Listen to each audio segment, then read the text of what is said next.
कोकाटेंना वाचवण्यासाठी सरकारचे प्रयत्न, संजय राऊतांची जहरी टीका.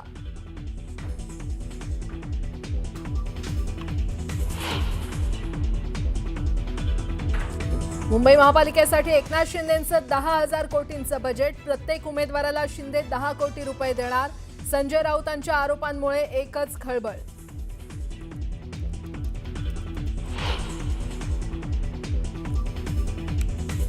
प्रज्ञा सातव यांनी दिला विधान परिषदेच्या आमदारकीचा राजीनामा. आजच भाजपमध्ये प्रवेश करणार असल्याची शक्यता.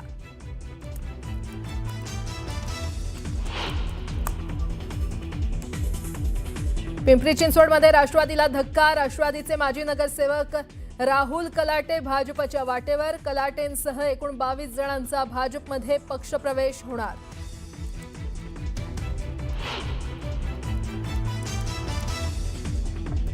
राज्याचे क्रीडा मंत्री माणिकराव कोकाटेंनी अखेर दिला राजीनामा. कोकाटेंनी मुख्यमंत्र्यांकडे राजीनामा केला सुपूर्द.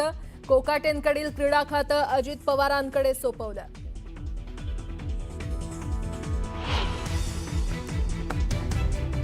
माणिकराव कोकाटेंविरोधात अटक वॉरंट जारी. कोकाटेंना कोणत्याही क्षणी अटक होण्याची शक्यता. सदनिका गैरव्यवहार प्रकरणी कोकाटेंचा पाय खोलात.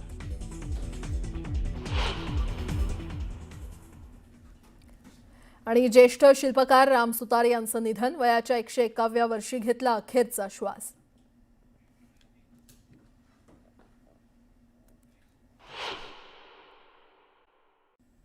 माणिकराव कोकाटेंविरोधात नाशिकमध्ये न्यायालयानं काढलेल्या अटक वॉरंटची प्रत नाशिक पोलिसांना बुधवारी प्राप्त झाली, म्हणजे काल मिळाली.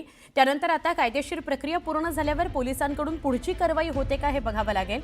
नाशिक पोलिसांचं एक पथक मुंबईला रवाना होण्याची शक्यता आहे. दरम्यान नाशिक कोर्टानं दिलेल्या निर्णयाच्या विरोधात माणिकराव कोकाटे यांनी मुंबई उच्च न्यायालयामध्ये धाव घेतली आहे. कोकाटेंच्या याचिकेवर आता शुक्रवारी सुनावणी होणार आहे. त्यामुळे कोकाटेंविरोधात सध्या अटक वॉरंट जारी करण्यात आलंय. अटक त्यांना आज दिवसभरात होते का हे बघावं लागेल. माणिकराव कोकाटेंवर सध्या लीलावती रुग्णालयात उपचार सुरू आहे. अटकेची टांगती तलवार असलेल्या कोकाटेंचा पाय आणखी खोलात जाणार का याकडे सगळ्यांचं लक्ष आहे. माणिकराव कोकाटेंनी अखेर राजीनामा दिला. किंबहुना काल दिवसभरात राळ उठल्यावर विरोधकांनी दबाव प्रस्थापित केल्यानंतर राजीनामा घ्यावा लागलेला आहे आणि राजीनामा कोकाटेंनी दिला. आता आज दिवसभरात त्यांना अटक होते का हे बघावं लागेल.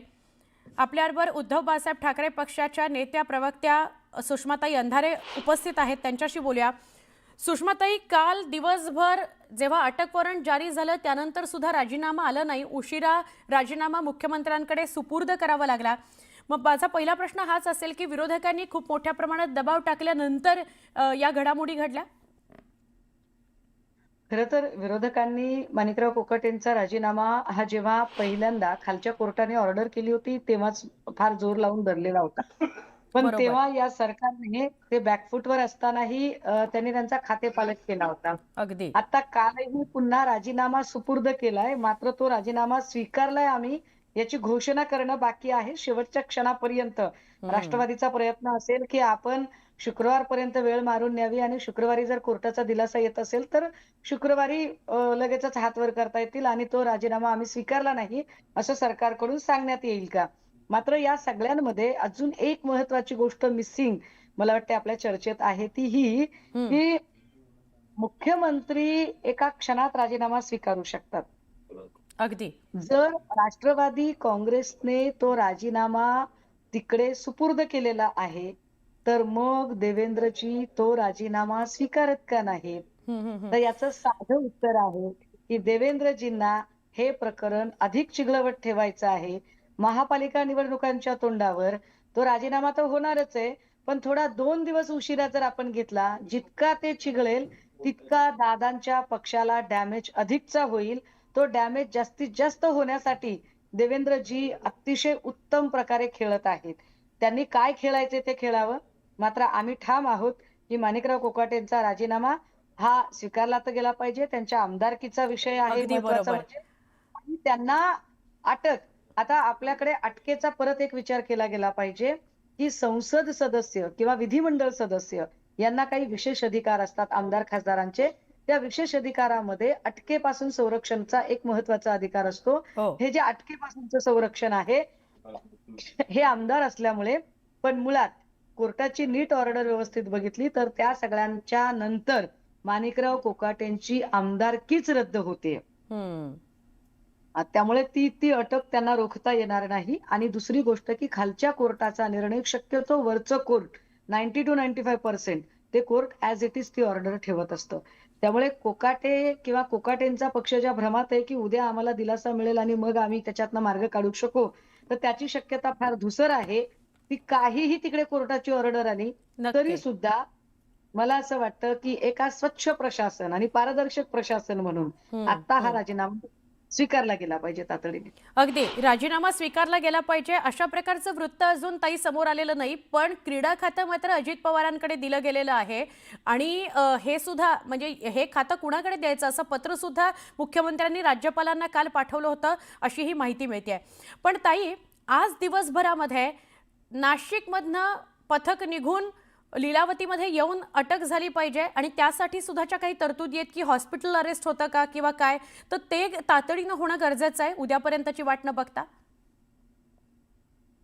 मी आपल्याला जरा आठवण करून दिली पाहिजे की जे सूर्यवंशीचं प्रकरण झालेलं होतं परभणीमधलं, या प्रकरणामध्ये या व्यक्तीला उच्च रक्तदाबाचा त्रास होता, याला किडनीचा त्रास होता, याचे अनेक त्याचा फंक्शनिंगचा प्रॉब्लेम होता आणि तो वारंवार त्याला मेडिकलला न्या असं म्हणत होता, तरीही पोलिसांनी ऐकलं नाही आणि यामध्ये अक्षरशः त्याची डेथ झाली, ज्याच्यावर सुप्रीम कोर्टाने अंडरलाईन केलं की येस, ही कस्टोडियल डेथ आहे. सांगायचा मुद्दा काय की पोलिसांनी ठरवलं तर, अर्थात माणिकराव अगदी बरोबर. कोकाटेंनी खूप जगावं, माणिकराव कोकाटेंना दीर्घायुष्य मिळावं, पण माणिकराव कोकाटे जी एक पळवाट शोधायचा प्रयत्न करत आहेत ती अत्यंत चुकीची आहे. हो, आणि न्याय पोलिसांनी सगळ्यांकरता समान असला पाहिजे. अगदी, आणि मंत्री असल्याचे प्रिव्हिलेज त्यांना देऊ नयेत. ते प्रिव्हिलेज देऊ नयेत म्हणून देवेंद्रजींनी त्याच्यासाठी मदत केली पाहिजे की संविधानाचा आदर झाला पाहिजे आणि प्रिव्हिलेज नाही मिळाले पाहिजे. यासाठी देवेंद्रजींची सगळ्यात महत्वाची भूमिका की त्यांनी राजीनामा स्वीकारला पाहिजे. हो. एकदा राजीनामा झाला की इकडे अटक व्हायला रस्ता मोकळा होतोय. हो ताई, एक महत्त्वाचा मुद्दा काल विलासनं सगळ्या आमच्या लोकांशी म्हणजे गेस्टशी बोलताना उपस्थित केला होता की खरं तर पहिल्यांदाच जेव्हा आपण आर्थिक दुर्बल घटक मध्ये मोडतो असं सांगून असं प्रमाणपत्र देऊन जेव्हा 2 घरं मिळवली आणि त्यानंतर जो निर्णय खालच्या कोर्टाचा आला तेव्हाच नैतिकतेच्या पातळीवर त्यांनी राजीनामा द्यायला हवा होता, पण तसं झालं नाही, सरकारनं सुद्धा घेतलं नाही. काय आहे माहितीये का, सत्ता नावाची गोष्ट त्याचं चुंबकीय आकर्षण इतकं मोठं आहे की सहजासहजी ती कुणालाही सोडावीशी वाटत नाही. त्याला माणिकराव कोकाटे हा अपवाद कसा असेल, कारण आपण बघितलं की या आधीची लोक म्हणजे महाविकास आघाडीतल्या अनेक नेत्यांनी हसत हसत राजीनामे दिले. विलासरावजी असतील, साधा एक विषय झाला, आर पाटील साहेब असतील किंवा त्यानंतर अनिल देशमुख साहेब असतील, या लोकांनी राजीनामे दिले. मात्र महायुतीतली लोक अशी काही नैतिकता बाळगणारी नाहीये, त्यामुळे त्यांच्यावर कितीही आरोप झाले तरी ते काही सहजासहजी राजीनामे देत नाहीत. खालच्या कोर्टाने सांगितल्यावर त्यांनी राजीनामा देणं अपेक्षित आहे, हे जितकं खरं, पण त्यांना तो द्यावासा वाटत नाही. अशा वेळेला जी अंतिम अधिकार शक्ती आहे, क्षमता आहे, ती मुख्यमंत्र्यांच्या ठायी आहे. काय मुख्यमंत्र्यांना वाटत नाही का की हे राज्य नैतिकतेने आणि पारदर्शक पद्धतीने चालावं? मला असं वाटतं की आपण फक्त प्याद्यांवर बोलत आहोत, आपण वजीरावर बोलत नाही आहोत. या सगळ्या खेळाचा वजीर देवेंद्र फडणवीस आहेत. देवेंद्र फडणवीसांनी जर ठरवलं तर चुटकीसरशी गोष्टी आसान होऊन जातील ना, सोप्या होतील. पण देवेंद्र फडणवीसांची इच्छाशक्ती आहे का मुळात? जसं मी कालही म्हटलं की एकनाथ शिंदेच्या भावावर कारवाई करायची इच्छाशक्ती ही देवेंद्र फडणवीसांची आहे का? भावाला प्रिव्हिलेज मिळू नयेत म्हणून एकनाथ शिंदेंनी राजीनामा दिला पाहिजे हे बोलण्याची धमक देवेंद्र फडणवीसांमध्ये आहे का? देवेंद्र फडणवीसांमध्ये ही धमक आहे का की कोरेगाव पार्कच्या प्रकरणामध्ये दुसरे डीसीएम, बघा एकाच वेळेला दोन्ही डीसीएम अडचणीत आहेत, की त्या डीसीएमचा राजीनामा घ्यावा? देवेंद्र फडणवीसांची ही धमक आहे का की मुरलीधर मोहोळच्या राजीनाम्यासाठी आपण बोललं पाहिजे? देवेंद्र फडणवीसांची ही धमक आहे का की रणजित सिंह नाईक निंबाळकर, अहो तुमच्याच पीएवर एवढे आरोप झालेत आणि तुमच्या पीएला तुम्ही कसं काय नगर परिषदेचं तिकीट देताय? नैतिकता हरवलेली महायुती आहे, हेच जास्त महत्वाचं आहे. नक्की. सुषमाताई, तुम्ही सविस्तरपणे या विषयासंदर्भात बोललात त्याबद्दल खूप खूप आभार. आज दिवसभरामध्ये माणिकराव कोकाटे यांच्यावर अटकेची कारवाई होते का? न्याय सगळ्यांना समान आहे हे पुन्हा एकदा हे महायुती सरकार दाखवून देतं का? हे बघणं फार महत्त्वाचं असणार आहे. मुख्यमंत्री देवेंद्र फडणवीस आणि उपमुख्यमंत्री अजित पवार यांची काल रात्री उशिरा सुद्धा भेट झाली असं कळतंय. या भेटीमध्ये कोकाटेंसंदर्भातच चर्चा झाल्याची माहिती सूत्रांनी दिली आहे. माणिकराव कोकाटेंच्या राजीनाम्यानंतर पुढे हे खातं कुणाला द्यावं याबाबत या दोघांमध्ये चर्चा झाली असं कळतंय. आणि त्यानंतर आज ही बातमी समोर येते आहे, आज हे अपडेट समोर येत आहे की क्रीडा खातं हे आत्ता तरी अजित पवार यांच्याकडे सोपवलं गेलेलं आहे.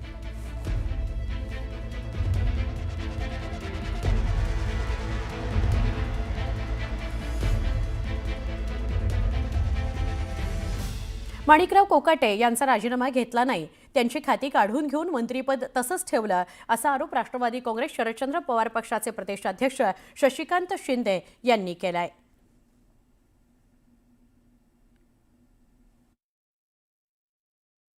मंत्रिपदाचा राजीनामा दिला नाही, त्यांचं मंत्रिपदाच्या खाती काढून घेतलेले मुख्यमंत्र्यांनी आणि ती अजितदादांकडे दिलेली आहे. खरं म्हटलं तर आत्तापर्यंतच्या याच्यामध्ये सुनील केदारापासून राहुल गांधीपर्यंत ज्यांच्या अशा प्रकारचे कोर्टाने शिक्षा ठोठावली तेव्हा त्यांच्या याच्यावर कारवाई केलेली आहे.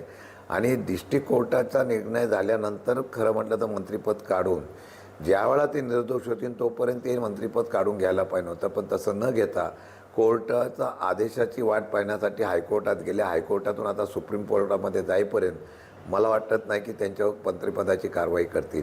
परंतु खातं नुसतं काढून मंत्रिपद तसंच ठेवणं असेल तर मला वाटतं हे फार चुकीचं आहे. मला वाटतं आता निवडणुकीच्या काळामध्ये अशा प्रकारचे आरोप प्रत्यारोप होतील आणि म्हणून त्याची पळवाट काढण्यासाठी हा मार्ग स्वीकारला मुख्यमंत्र्यांनी. मुख्यमंत्र्यांचं सरकार चालवायचं मुख्यमंत्र्यांना आणि मुख्यमंत्र्यांना सरकार चालवण्याच्या संदर्भातला निर्णय घेत असताना आपल्याबरोबर असलेल्या पक्षाला सांभाळण्याची तारेवरची कसरत करावी लागते.